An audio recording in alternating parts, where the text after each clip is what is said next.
Welcome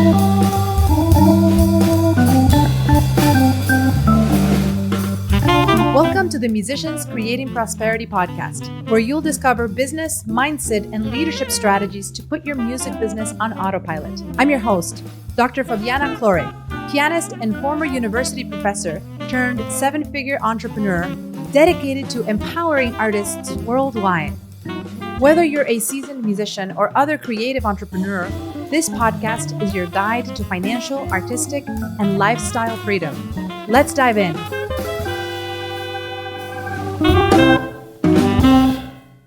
Welcome to the Musicians Creating Prosperity podcast. I'm your host, Dr. Fabiana Claure, and today I am thrilled to welcome an amazing, internationally acclaimed concert pianist, Mr. Jeffrey Biegel, who is joining us to share his journey as a pioneer and an innovator in the classical music industry and also blending technology and entrepreneurship. Thank you for being here, Mr. Biegel. What would you like to say to maybe introduce yourself a little bit? Oh, it's just great to see you again. I know we spoke many years ago, and here we are 14 years later, and we'll be able to recap on some of the things, the way things have evolved. I don't use the word change. I don't believe the word change. I don't think anything changes. Everything evolves. And a lot has evolved in music and just in the way young musicians focus on what they want to do. It's much different than it was when I was a young student of the piano. The goals were a little different. We didn't have the technology, so we were clinging on to tradition from a much earlier bygone era. Absolutely. And just to expand on this context, Mr. Biegel is a respected pianist from the international stage, and he has been able to create the first live streamed concert, the first real audio video cybercast in 1997 when the internet was born, basically. He went on and pioneered that as soon as he could, and he created the first global virtual cyber recital back in 1997, and then in 1998 he performed the first European cyber recital in Amsterdam. And Yes. throughout these entire decades, he has created so many amazing projects, becoming a pioneer in also commissioning works, collaborating with composers and orchestras around the world, and really being a trailblazer in showing how pianists can be entrepreneurs in the process of building their businesses. And as he mentioned earlier, I had the pleasure of interviewing him for my doctoral dissertation back in 2010, 14 years ago, as I was researching the trends of entrepreneurial concert pianists and how they were able to create sustaining careers and thriving careers through the combination of business and music. And we had an opportunity to connect in person just a few days ago as he presented a beautiful concert here in the Melbourne, Florida area. And of course, I approached him backstage and was thrilled to not only reconnect with him and get to meet him in person, but also introduce him to my two sons who were completely starstruck watching his performance. And of course, I invited him to our podcast here. So I am just beyond excited to have this important conversation to basically make a part two from our initial interaction 14 years ago. So thank you again for being here, Mr. Biegel. That's my pleasure. And it's opportune because I was able to drive from that performance in Melbourne to Sarasota with two totally different kinds of pieces, different projects, which we could talk about. But yeah, I mean, the internet concerts, I mean, I'm not a technological person. I just had the vision of kind of replicating the fascination of what technology can do for us in the arts and with audiences reaching out, like in the 1950s when black and white televisions were born. And maybe there would be one in an apartment building. You know, somebody said, wow, you have a television in your apartment. Let's all meet up at 7:30 at night and watch I Love Lucy once a week. So there would be people hovering around this. And then when the internet started to boost, I did not have a computer yet, no email, nothing really. But I remember thinking, wouldn't it be nice to be able to play a concert and people can watch it on their own computer in their apartment or their home, office? Well, we didn't have phones yet with this capability. And so I raised money and hired a company to come and do it. And they had lines set up all over Steinway Hall in New York when it was in the old rotunda on West 57th Street. That the Steinway's not in that building anymore, and it just looked crazy in there. But we made it happen. They let me use the hall and this beautiful piano. There was the 500,000th Steinway piano, and they had a special case made for it. It looked like something out of the future, and it sounded beautiful. So we did that. Actually, it was early July of '97. It was a delayed transmission. So 3 weeks later, we redid it with a different program I had. And that worked because my son's library had it. They had a T1 line, as they called it. It was a high speed line. Most people had dial up still. And so it worked. And then there was a company that reached out to me that was from Europe, from Amsterdam. I think it was called Sightways. They had a different kind of streaming technology they wanted to use, so they brought me over there and I did a recital for them, and it streamed live using their technology. And then, little by little, it started to grow. I mean, this was the first classical concert on the web.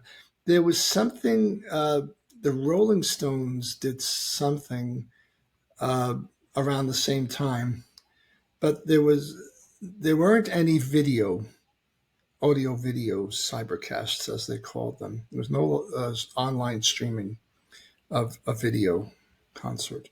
So that was the first. And of course, at that time, I thought, gee, the next thing to do was a piano concerto. So that was just way too far out into the future. Of course, now you could Facebook Live a concerto with orchestra, a whole concert. And, they're doing this like it's nothing now. Yeah. But back then it was something. So it was really nice. It was nice to know that you were playing in somewhere in somebody's living room or office. They could watch and hear you on a computer. Incredible, Yeah. incredible. And after decades of creating even more innovative concerts and commissioning projects throughout the world, your latest project now, the Rhapsody National Initiative, with orchestras in all 50 states and a London Symphony Orchestra recording being released this month in February, playing Peter Boyer's Rhapsody in Red, White, and Blue, a new companion piece to George Gershwin's Rhapsody in Blue, celebrating its centennial this month. Tell us more about what led you to be able to transfer all your experience commissioning projects into bringing this latest project to life. It's been 25 years of doing these projects. The root of it came from a time in 1973. I was 12 years old, and the teacher that I had at the time handed me a manuscript by a composer. His name was Meyer Kupferman. He's a very respected American composer. And it was called Sonata Mystikos for solo piano. He says, I don't have time to learn it. Here, you learn it. So I learned it. And when I learned it, I played it for the composer. My parents took me to Manhattan to his apartment, and I played the piece from memory for the composer. And it was a very special moment because to be able to play music, even at that age, for a composer who was living. Up till that point, every piece of music that I learned was by a composer who was not living. Mhm. So this was like, oh, wow, this is kind of interesting. I wasn't really nervous. I just felt that I wanted to play it for the composer. And then he gave me some feedback, which was so interesting. So the recording, I played it in one of the concerts locally when I was young. Maybe I was 13, 14, 15 or so. And that's on my website. The audio of that performance is on my website. So that was kind of when they say I got bit by the bug. And then came years later, a very pivotal moment was in 1988 in a competition for piano in Oslo, Norway. And the composer was about 90, and his name was Harald Severud. And he wrote a piece called Ballad of Revolt for piano, which he later orchestrated. And it was one of the pieces in the list of Norwegian works by composers that you needed to learn and perform in honor of playing in Norway in this competition. He came backstage and he told me things in the music that you wouldn't normally know. And he grabbed my arm and said, "Do you know what those accents are? Those very short, sharp piercing short notes in the left hand. And I said, no. He says, those were gunshots. Oh, wow. I mean, it may have been World War One. Maybe he was a child. I don't know if it could have been World War Two, but I'm thinking one. And that makes an impact. And then a few years later, I learned a piano concerto by Lalo Schifrin, who's mostly known for Mission Impossible and TV themes and movie scores. And he's still around. Incredible composer.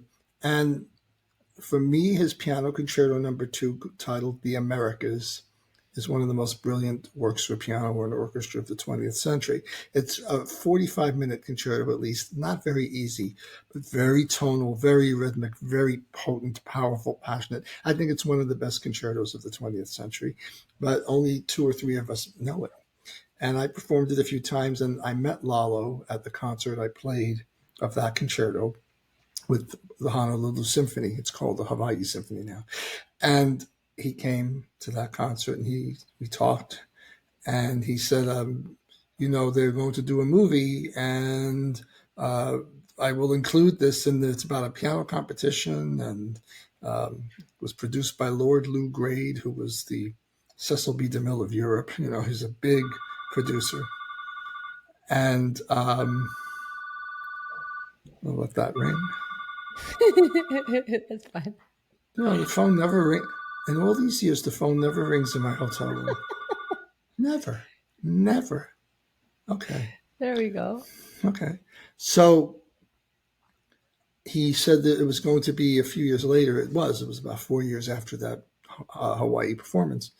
And he invited me to record it with him conducting. We had already done a concert in California when Lalo was the music director of the Glendale Symphony. We did the Beethoven Emperor Concerto in this big Dorothy Chandler Pavilion. It was huge, big place. And we got along very well. And then he invited me to be the soloist for the recording for the soundtrack of the movie. And it was such a wonderful experience to be able to work with him. The things he would say, the way he would handle rehearsing and recording was so wonderful. He'd done that his whole life, but such a great musician. And so there's another instance of working with a living composer. So it comes around November of 1998, and I decided to celebrate the millennium with a new work, a new project, new music for the 21st century.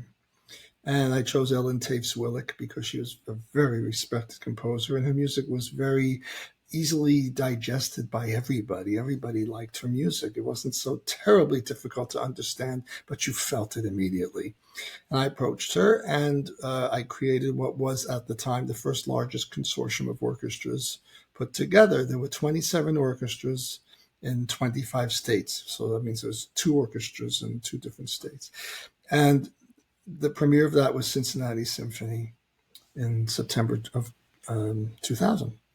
And immediately after that, I got bit by a bug thinking, I like this. I want to do it again. It's just, it's entrepreneurship is not something that I don't like the word. To me, it doesn't mean anything. It's a passion that you have for something. And it could be something that exists or something that never existed. So I thought, I like this. I mean, it's a passion for creating new projects, and you get to work with the orchestras and bring new music to life. I mean, it's great to play all the wonderful repertoire we have, and I still do, and I love it. It's actually made the standard repertoire better because I see the composers who have passed in a totally different way, much more human. And so I decided, we had 25 states in the Millennium Project. Let's go for all 50. So I created the first 50 state project in the fall of 2000, called the Concerto America Project. And I raised the money for the project. The composer was Charles Strauss, who's still around. He's the composer of Bye Bye Birdie and Annie and all these wonderful, All in the Family, the TV show. He wrote the theme. He's still around. And he was a pupil of Arthur Berger, Aaron Copland, Nadia Boulanger. I mean, this is quite a list. And he agreed to do it. and we call it Concerto America. So I had a publicist friend, and we sent out the notice for this 50 state project, which meant orchestras didn't have to pay into it for the first time. Because usually they have to pay what's called a buy-in. They have to pay a fee toward the composer's fee, toward the copying costs. And sometimes they have to pay a rental of the music on top of that or not. It's included in the price. But this would be the first time they wouldn't have to pay for that, except maybe the rental of the music, score and parts. And so the Boston Pops agreed to be the world premiere. It would be in June of 2002. And the Honolulu Symphony agreed to represent Hawaii in November of 2002. Now, those concerts would happen, but after September 11, 2001, a few weeks went by, and I thought, I'm not doing it. The pilot light went out. The passion was kind of diffused. It just wasn't the right thing to do. It wasn't the right time. So I contacted Charles Strauss, and he said, I saw the buildings on fire from my apartment. So he was writing it still. So the two performances happened, and I put the 50 State project away. After that were a lot of other projects that we could take an hour talking about, and I won't. But they were each a little different. The next one would be with Lowell Lieberman and would bring a European orchestra into an American project for the first time. Then there would be, I wanted to develop repertoire for piano, orchestra, and chorus. So William Bolcom, who was a very respected American composer, would compose Prometheus based on the Lord Byron poem of Prometheus. The Pacific Symphony in California with the Pacific Chorale agreed to be the world premiere and be the lead orchestra, and with a group of commissioners after to perform it with me. And we recorded it for Naxos, and it's a really powerful piece. It's terrific. Then would come other works. A work by a young composer who was 25 at the time, Jake Runestad, who was one of the great choral composers of our time. And he would come up with an idea to address returning veterans of war and their plights of how they fit back into society. This was in 2013 on Veterans Day at the National World War II Museum with the Louisiana Philharmonic and Chorus. And the poems are by Brian Turner, who himself is a veteran of war. And very powerful piece. Then there would be other projects based on art that Kenneth Fuchs would compose based on Helen Frankenthaler's work. And beautiful paintings, won a Grammy Award for Best Classical Compendium with London Symphony. Joanne Filletta conducted that, and a group of orchestras commissioned it. Then there'd be Christopher Theophanides' concerto based on poems of Rumi, or Lucas Richmond's concerto In Truth, about humanity, about truth, about oneself. It's a fabulous concerto. So every piece would have a purpose. Yeah, And that's what I'm noticing. before I talk about the 50 State project that ended up happening, I think part of commissioning music, especially today, it's not like when Brahms 1 and 2, Beethoven 1, 2, 3, 4, 5, Mozart 27, Prokofiev 3, Chopin 1. It's not like that. It's, for me, it's more about what is the piece going to reflect? What is it about? How is it relevant? How does it reflect society now? Is it about a person? Is it about a painting? Is it about morals, ethics, or veterans, or whatever it may be? So there has to be some sort of a connection between the music and the listener. I think it's a Yes. different reason. And so during the pandemic, I decided to resurrect the 50 State project for this in particular. Actually, before it really became a 50 State idea, it was even 2017 that I knew 7 years would come the centennial of Rhapsody in Blue. And I thought, well, of course we'll play it. And, Rhapsody in Blue is another piece that just evolved over time. And now we have the original jazz orchestration with the original manuscripts, parts that Gershwin played that weren't in some of the printed scores. So I recorded that in 2021. That's the world premiere of the 1924 jazz orchestration. And all of this, of course, goes through the Gershwin estate, and you have to go through all the hoops. But uh, in order to celebrate the centennial, I combined the idea of celebrating the centennial with a new concerto that could be a companion piece to the Rhapsody or stand alone on its own, which it can. It can be paired with any number of other pieces, but of similar duration to the Rhapsody in Blue. A tip of the hat to Gershwin, but yet very original.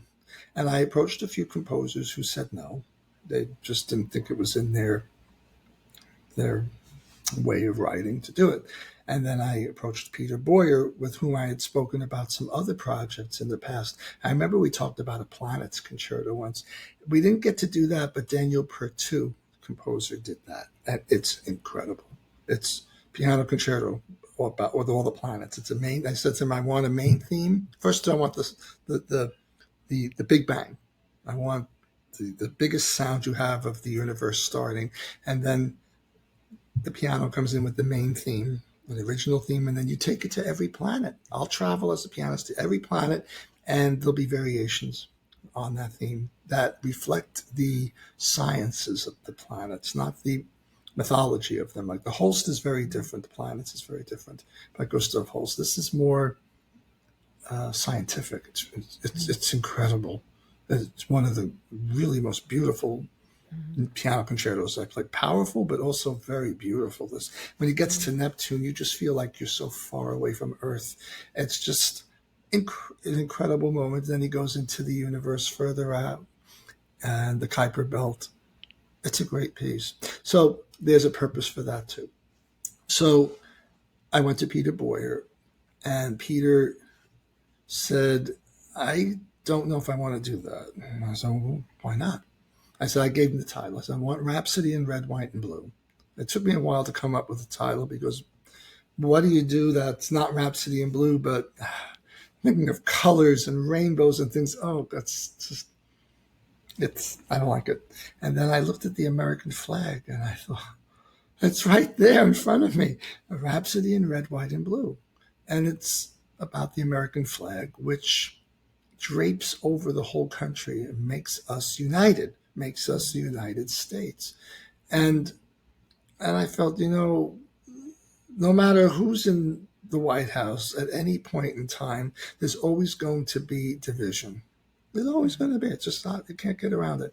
So I thought, well, why can't we create music to bring us together as best as we can?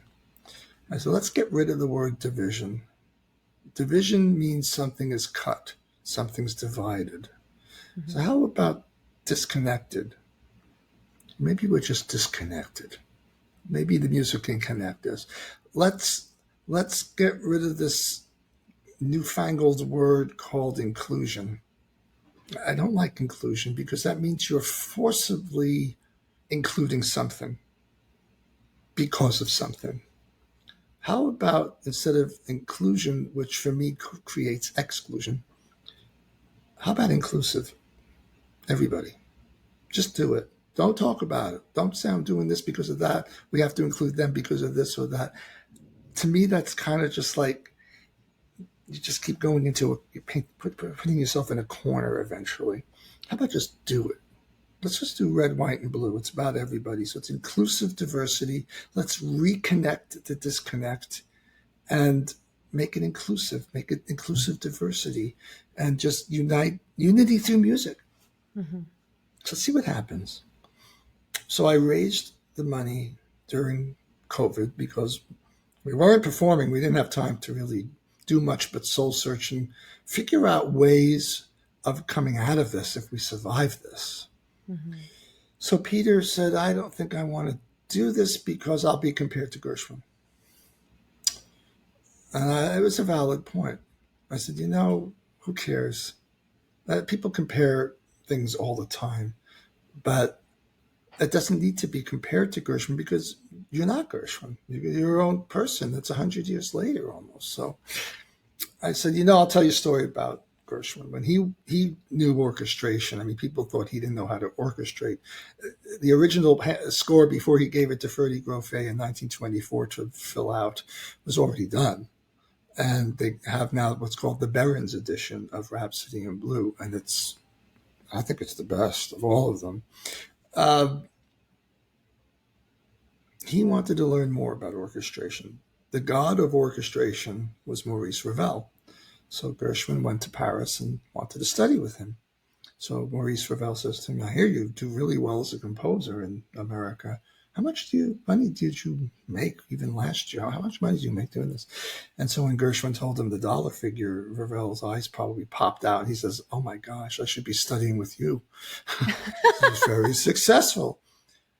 And then Ravel said something to him. He said, you know, Mr. Gershwin, better you should be a first-rate Gershwin than a second-rate Ravel.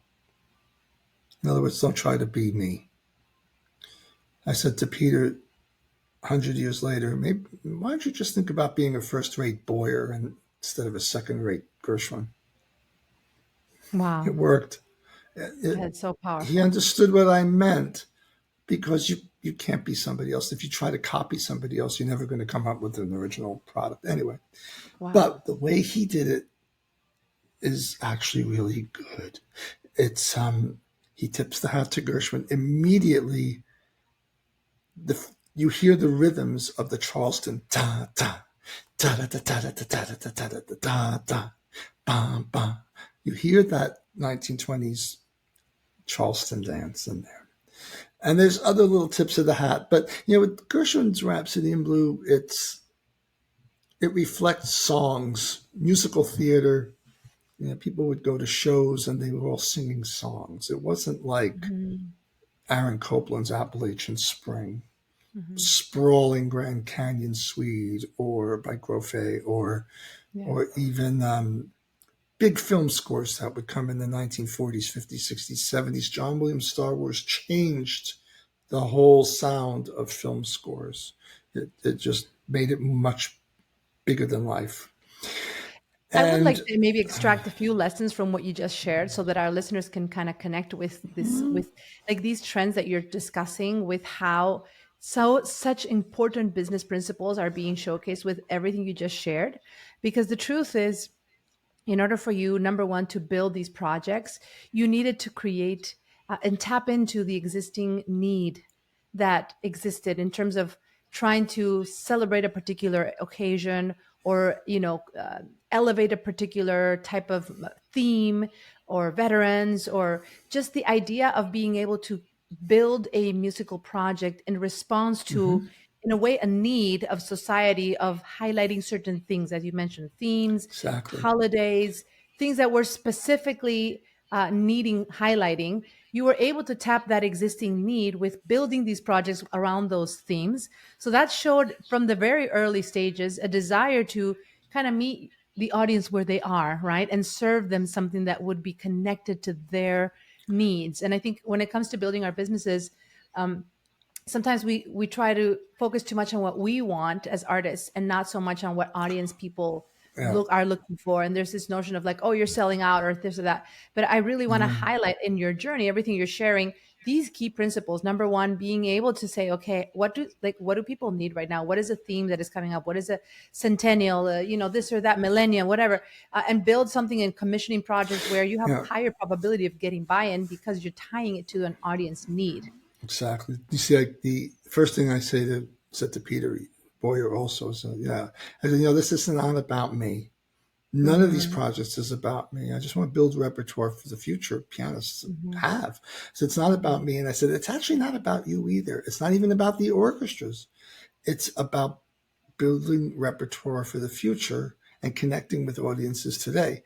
Um, it's important to figure out how to get to the heart of the listener and how to make it something that an orchestra would want to program. What do they Right. need? What do they need to get people to come to the concert hall to buy tickets? Bottom Hmm. line, what product do you have to help them sell for people to buy? And of course, all the standard repertoire could do that, but what are you going to do today? That's where the Hmm. Rhapsody in Red, White, and Blue really work because the product is We want people to come to feel proud to be Americans. I don't care Mhm. what color you are. I don't care what party you belong to. It doesn't matter because in 50 years from now, you won't be here and neither will I. It's not going to matter. But what Mhm. will matter is creating music in the present that can also be performed in the future and how that brings people together and how it touches on the need of the listener. And the Yeah. needs today of listeners anywhere is for them to feel proud to be where they are and who they are. That's Mhm. number one. That will draw them. They'll be like, how is that music going to speak to me and make me feel good about being alive? Mhm. That's Yeah. important.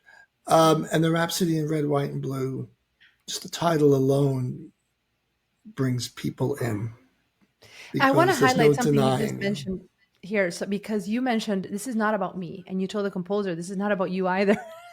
I Yeah. want to highlight that because one of the things that I notice so much in conversations with musicians who are putting their projects together, building their businesses, is that they do get caught up on imposter syndrome. They do get caught up on this feeling of like, oh, what will people think about me? Or I'm not good enough. I don't know if people are going to want what I'm I do doing. that. And what you just showcased is the mindset of prosperous musicians who go beyond themselves and what they're building, and they're Do you more know how many connected to the times? mission of what they're saying, and it's about the Exactly. vision. It's not about you. It's about what will your work do for others, how will that impact them, and what's the change that you want to see happening as a result of what you're building. So You yeah, I know, want to just highlight that for our listeners to kind of see all these amazing themes as you're sharing your story, just extracting those entrepreneurial nuggets that I know are so important, because for you it comes across almost just intuitively. I think at this point in your life, you've developed this like natural instincts of doing these entrepreneurial projects. And I definitely want to tie in more into kind of seeing a little bit more of the nuts and bolts of how you've done this. But I just want to I, highlight, because you say it very naturally, like, yeah, this is the way it is. But yet, I don't think musicians sometimes understand how important it is to do this yeah. intentionally. Right. It's interesting. I remember two things. One was about awards. Barbara Streisand, I mean, she's won every award in the planet. But she once said, "It's not the awards that are important; it's what you're doing. Is it timeless? Will it stand the test of time? In other words, will it be relevant and be performed or seen way after your lifetime?" And often the things that don't get awards are timeless. And many Mhm. times the things that do get the awards are not. Yeah. I don't, I mean, awards are nice, but I remember my father was very funny. There'd be so many award shows on. Oh my gosh. And he'd put it on and says, oh, give them an award. Give them an award. Just by him saying that was taught me the lesson of you don't need pats on the back every time you do something. Do it because you have to do it or because it's right to do. It's not about you. And it's like, it's very uncomfortable. Even going on a stage and bowing, I just feel uncomfortable. It's like everybody's looking at me just that's what I played. It's like, I gotta bow. I feel it's just strange to me. It just doesn't seem natural, but Mhm. we do it. Um, yeah, it's hard to put into words these things. I know. I know. Charles Schultz, Peanuts, Snoopy, Charlie Brown, asks his son as he's much older, "Do you think they'll remember me?" I mean, that's when somebody reaches like the end of their lives, pretty much, and they want a legacy, but they want to be remembered for what they did. Some people, not everybody, but some people who create like that, they want to make sure that it doesn't just die with them. Mhm. And that's another project I did was the Peanuts Concerto. That we had to go through hoops with. Had to get contracts with Lee Mendelson Film Productions to get rights to the music that's by Vince Guaraldi and all those shows, those TV shows and the movies. And then with Peanuts Worldwide, I had to get a contract with them. So we had two different contracts: use of the product, the name, the images, and then the music. And it worked. Piece is great. The third movement is Charlie Brown Christmas, but it's relevant. It's reaching people who related to that, who either grew up with it or maybe they didn't. And this is a good way for them to learn what that music was in a time before they were born. You're Mhm. talking 50, 60, 70 years ago. Mhm. So, for me, creating projects about something that can transcend time is important. That takes time. There's a lot of things that just fall flat on my face from with projects and composers I went to for things that just didn't work. It wasn't the right puzzle piece. It's like Dan Pertu, perfect puzzle piece for the planets. Mhm. Ken Fuchs for the paintings of Helen Frankenthaler. Perfect fit. Mhm. Lucas Richmond for the work based on Hebraic themes. Mhm. Perfect fit. So you have to have Jake for the veterans piece. I mean, every Mhm. piece has to have its uh, the right cast. It's almost Yeah. like you're a casting director. You have to Mhm. pick the right person for the part, Yeah. otherwise it won't come out well.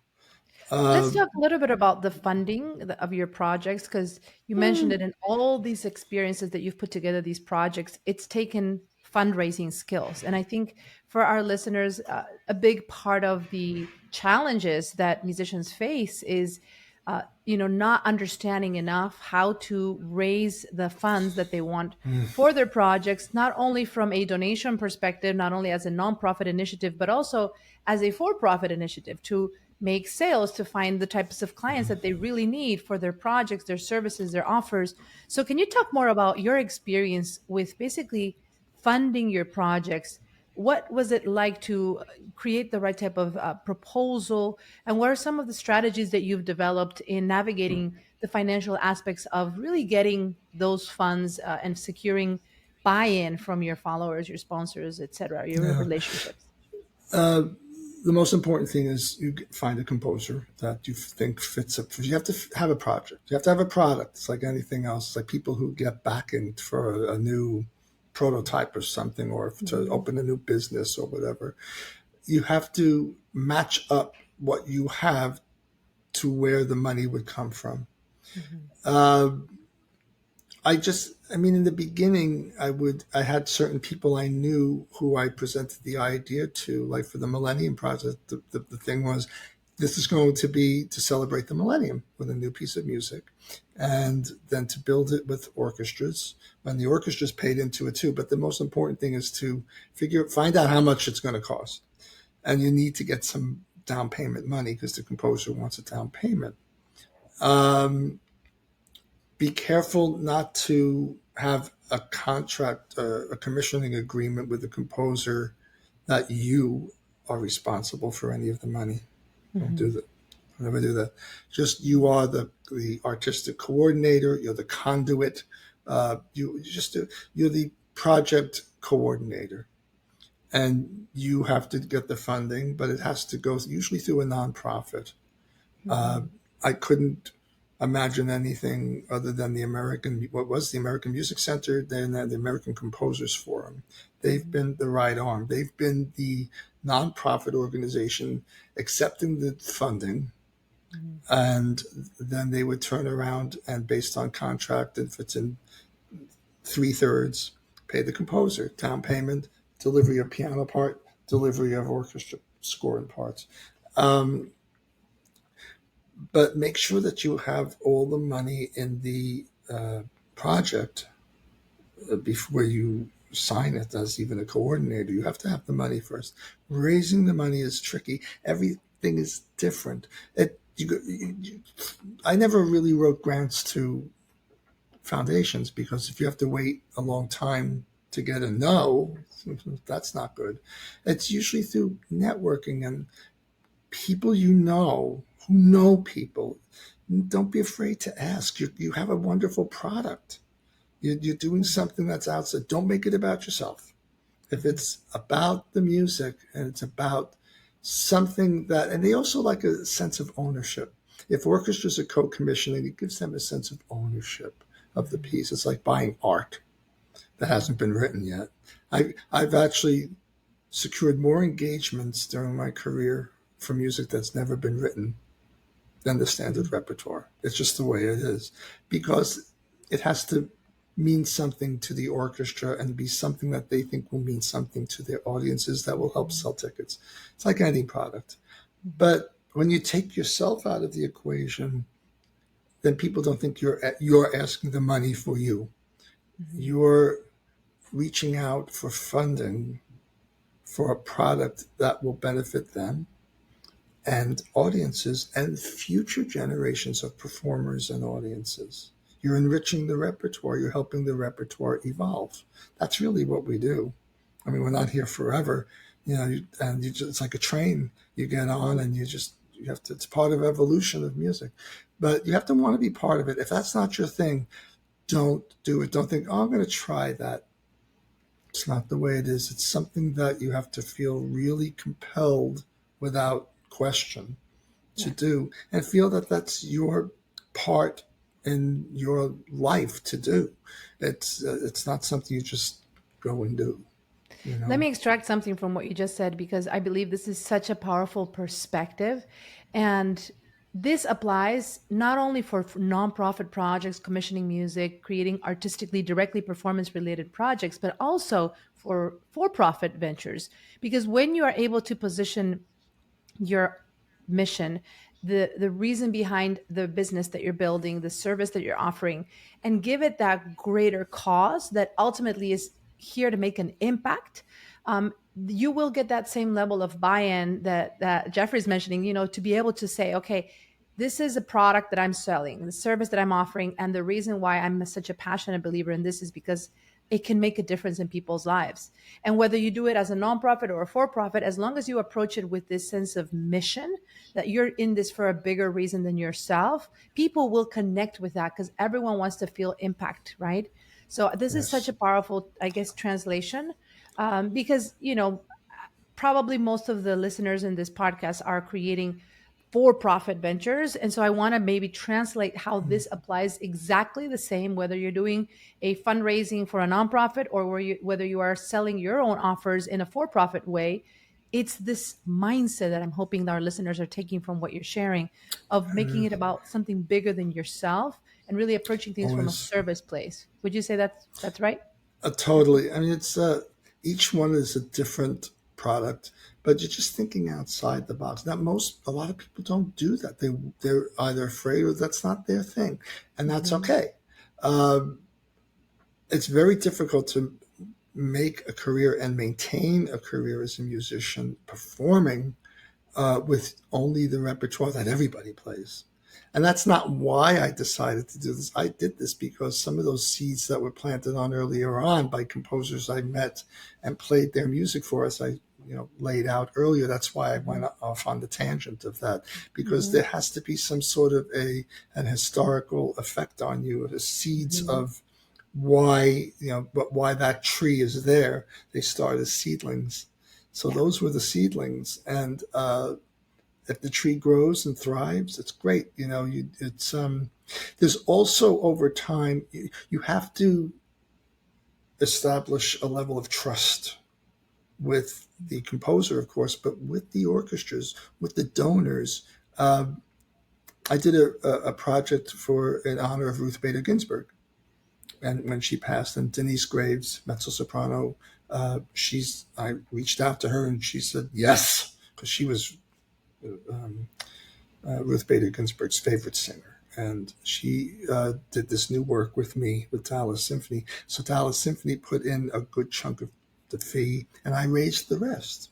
So it worked out. It was a piece that they had a poem. Ellen Taves Willick was a composer, and a poem composed about the life of Ruth Bader Ginsburg and how she fought to raise the glass ceiling. And it's a very powerful piece. It's terrific.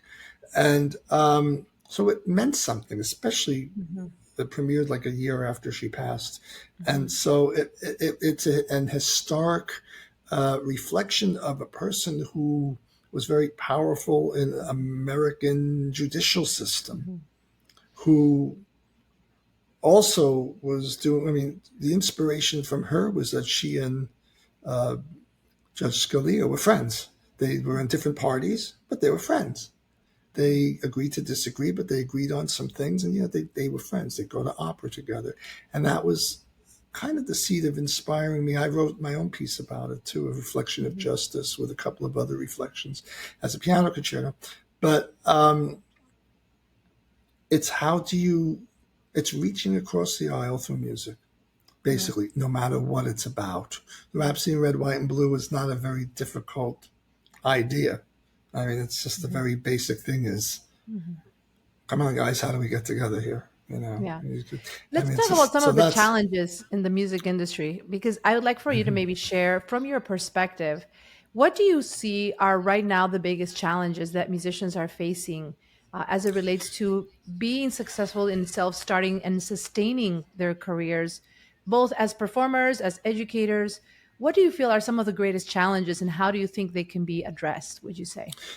I think they're at a much greater advantage today than when I started out. So I'm 62. We didn't have technology. And things were more stereotyped. You know, if you're going to go to Juilliard School, you're studying with a great teacher. I had a Del Marcus there. You're going to play Beethoven, Bach, Mozart, Chopin, list all the traditional standard repertoire. You'll go to competitions. Hopefully, you'll win some. Land a management to take you on and try to build your career with you and use their network of contacts to get you out there. This is different today because as a young artist back in the late 80s, I started to do things that were very unorthodox, yelled at for it. And I was doing that then, what they're doing now, reaching out, reaching across the aisle, reaching through the networks of technology to gain access to the people that you need to in order to build relationships. Back then, you know, I got called the Chicago Symphony to try to get an audition with somebody. I got yelled at. I mean, the manager says, "You're not supposed to be doing that. You can't call these people. You can't just pick up a phone and look them up in the phone book or call information." How do you think I built my relationships with all the conductors I worked with in the 1990s? I mean, it was sink or swim. So I bought Musical America and I looked up every orchestra's area code and I called information and reached out to the conductors at home. And at the time, I was learning music that nobody else had. I had Lalo Schifrin's concerto. I had Leroy Anderson's concerto, other pieces. And, you know, so there was already this sense of, well, I can't contact them just because I play Prokofiev's third concerto. Everybody plays it, you know. So you have to have, if you're going to go out there and peddle your wares, you know, my uncle worked for the Fuller Brush Company. Yes, that's what he did. And he do, you know, there was going to homes with new products. So it's basically the same thing. You have to have something that nobody else has. When I teach young people today at Brooklyn College, I try to match up their where they come from. I said, well, why don't you try to commission that composer from your country? And get the orchestras to chip in and pay for a concerto for you. Then you'll get to work with the orchestras because nobody else has that composer writing for them. So you've bypassed the idea that I'll never get to play with those orchestras in Mexico because they're bringing in this person, that person, and I'm just starting out, you know. No, you're not starting out if you come in with a piece that they don't have. Mhm. So that is, I remember with the Zwillig Millennium Fantasy, it was September 2000.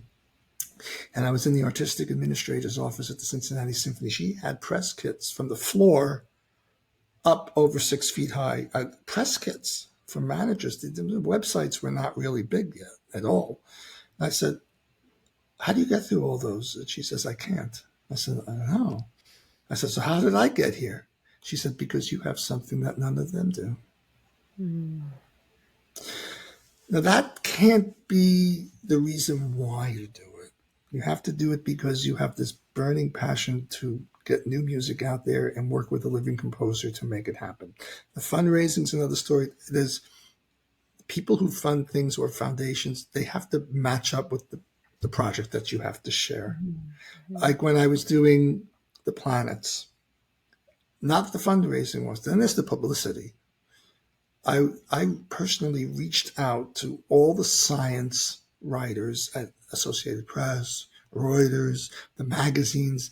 I wrote to Sky and Telescope, big magazine about astronomy.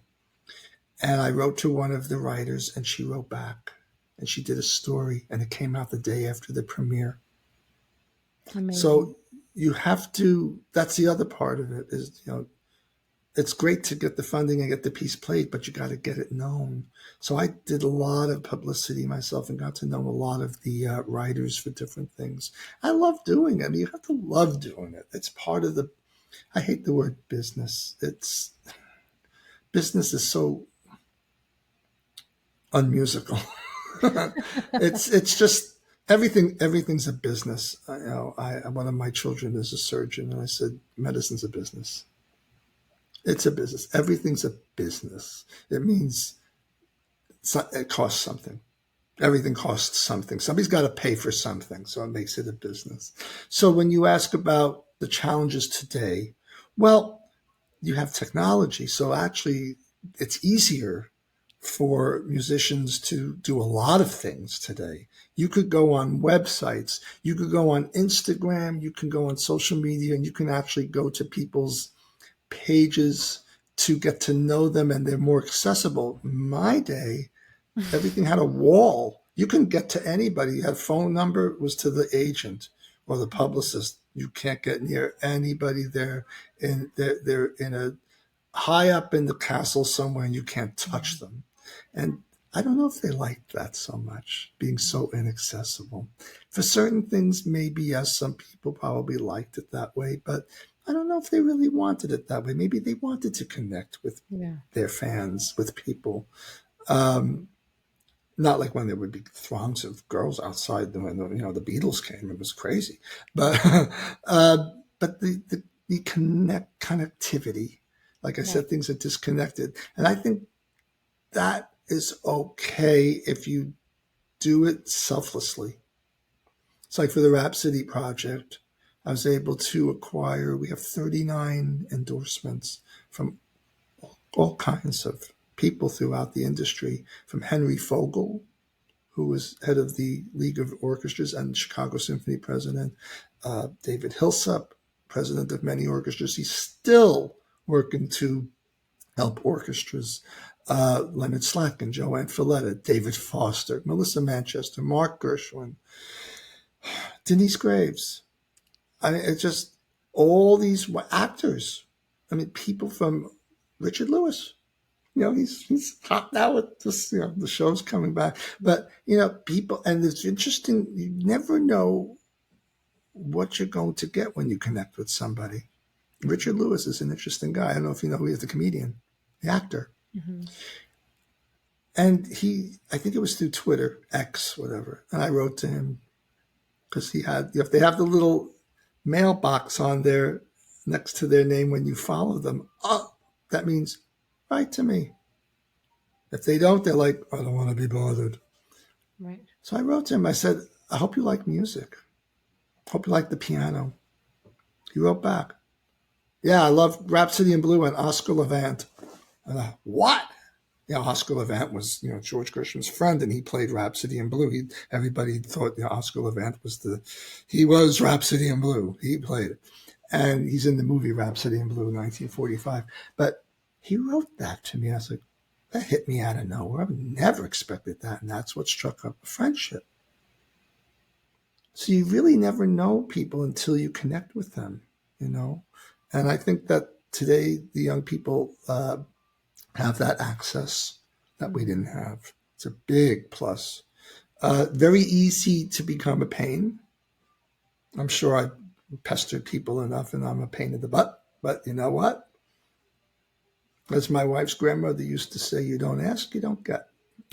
I love it. So, I love it. I mean, you could, I mean, you have to be, you're going to ruffle feathers. There's no doubt. There's people who are going to love you and there's people who are going to hate you. You can't let that stop you because more people will love you for what you do than those who don't. And you can't go in with a I'm afraid attitude. Can't do Wow. it. This is so powerful. Thank you so much for sharing your incredible No, that's my experience friend. and really Thank you. highlighting, all of these incredible lessons. There's so many takeaways from everything you're sharing. But what I can see kind of unifying everything you're talking about is this deep conviction and belief in the mission behind what you're doing and being okay with taking some uncomfortable steps sometimes if it's necessary, and reaching out and, Hmm. breaking the ice and being, social and engaging and taking advantage of the accessibility that you just mentioned of, people who are incredible. I mean, I'm just so honored that you were in this podcast, that I was able to reach out to you 14 Oh, years ago while I was a doctoral student, getting my dissertation research together. And you were so gracious in just responding to my questions. And yeah. now I have your information. It's amazing contribution to my dissertation. And now we're here in this podcast. I mean, all of this happens as a result of reaching out and just asking. So if there's one big takeaway that I'm hoping our listeners are taking from this, is you need to be okay with putting yourself out there and being exposed to the potential of being told no, being rejected, being said, nope, push it, next project. Mm. But being okay with that, because the upside of it You is learn. not only You benefit learn. for you, the artist, but it's the benefit of the greater mission of what you're building. Right. And I talk a Yeah, lot I about this I in the work agree. I do with clients, is like, you need to care more about helping your audience and helping your clients solve their problems, right? Serve a need, so to speak. That needs to be more important than what people are going to think about you. Being able to move past Absolutely. that, and just ultimately, that's what allows people like yourself to make an incredible impact in our industry, to become trailblazers and just create such legacies through your body of work. So, my last question for you is, what would you say is the future, of classical music? What are your thoughts on how musicians can prepare for really adapting to this evolving landscape? What do you think is going to happen? How do you feel musicians can Hmm. prepare for being more savvy and entrepreneurial? I mean, we've kind of talked about it, but I would like to maybe see some final thoughts that you have about this. Hmm. It's something actually Richard Lewis said to me in a message. Be authentic. I love those words. I mean, he said this.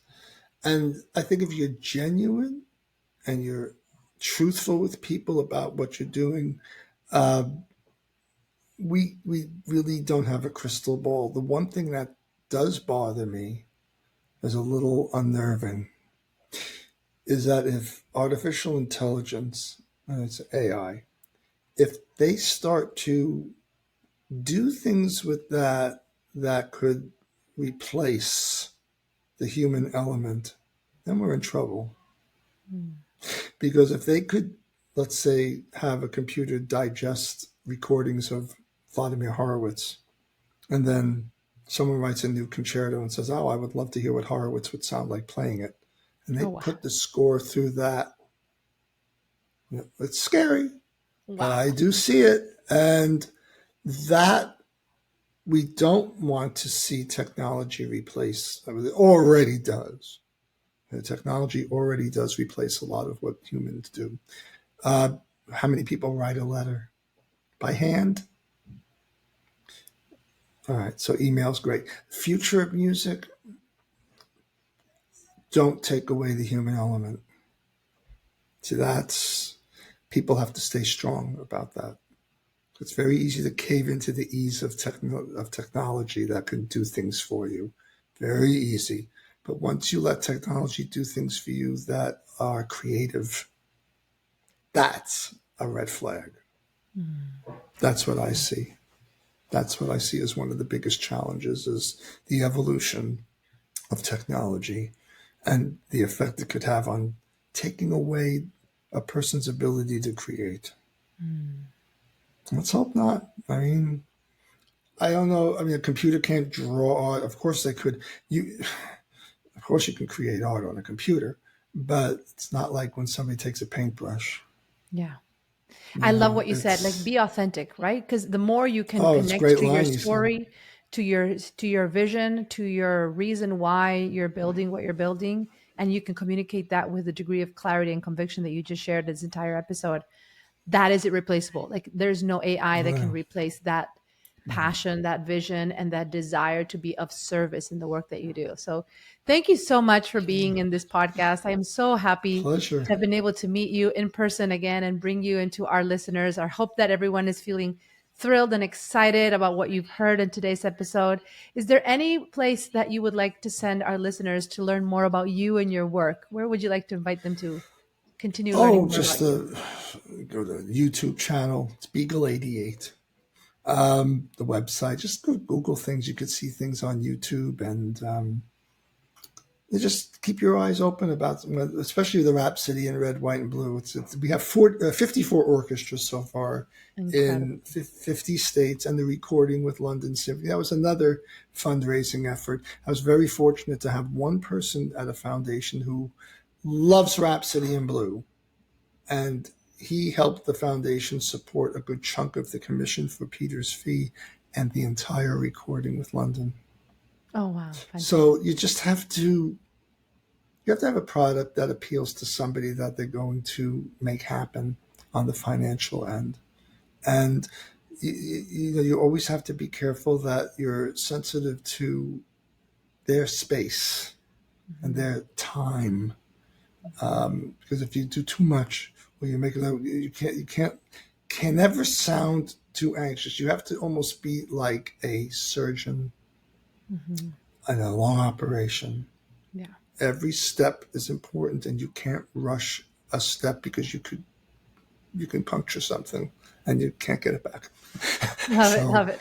yeah, Well, thank you it's so much that's for this. It's been so wonderful having you in our podcast, and I'm so glad that again we had this opportunity to just have you share your story and everything you've done. thank There's so you. many nuggets of wisdom that I'm sure our listeners will continue taking from this, listening to it several times. But your journey is so Well, inspiring. You have been such a pioneer even when we were all still getting to learn about what the internet even was. So I can only imagine me what, too. what you have ahead of yourself, and still in terms like so many years later, and here you are still pioneering, commissioning projects, creating things for 50 states. I mean, it's just incredible. So throughout it all, Oh, thanks. thank you for your amazing talent, your authenticity, and your desire to make an impact through your work. Oh, thank you. That's very kind. And I just do what I can, and just it's do what you got to do. I love it. I love But it. yeah, that's important. Well, thanks Well, thank everyone. you. Thank you for listening. And you know where to find Jeffrey Biegel. Take care. Until next time, Bye. let's prosper together.